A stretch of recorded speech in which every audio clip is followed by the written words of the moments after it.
পয়লা বৈশাখের দিন সন্ধেবেলা আমি আর আমার কর্তামশাই কোথায় গেলাম আর কি করলাম সেটাই আজকে আমি তোমাদের ভিডিওর মাধ্যমে বলবো। তাহলে চলো বন্ধুরা, একদম প্রথম থেকে শুরু করা যাক। নমস্কার বন্ধুরা, সবাই কেমন আছো? পয়লা বৈশাখের দিন বিকেলবেলা আমি আর আমার কর্তামশাই সাইজ্জা গুইজ্জা বেরোই পড়েছি ঘুরতে যাওয়ার উদ্দেশ্যে।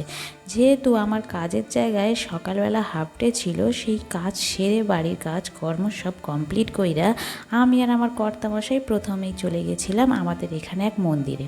আমি আবার বছরের প্রথম দিনটা মন্দিরে ভগবানের সাথে উদযাপন না করলে আমার ঠিক সারা বছরটা যেন ভালো কাটে না।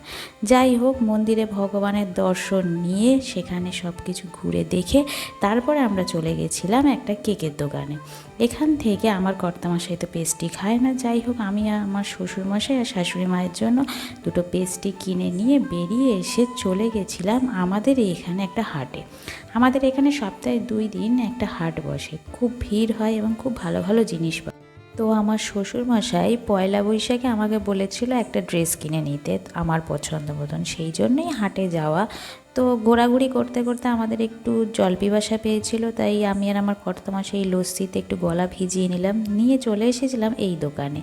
আমরা যখনই বরাবরই হাটে যাই এই দোকান থেকে কেনাকাটা করি, খুব ভালো ভালো কালেকশান পাওয়া যায় 3 পিসের। তো এইটা আমি নিয়ে নিয়েছিলাম, যথারীতি নেওয়া কমপ্লিট হয়ে গেছে এবং আমরা বাড়ির উদ্দেশ্যে রওনা দিচ্ছি। এখানে তোমাদের মনে হতে পারে রাস্তায় কেন আমাদের আলো নেই। হ্যাঁ, আমরা গ্রামে থাকি, আমাদের সন্ধেবেলাও দেখলে মনে হয় রাত্রির হয়ে গেছে, কিন্তু আমি গ্রামে থাকলেও খুব হ্যাপি আছি।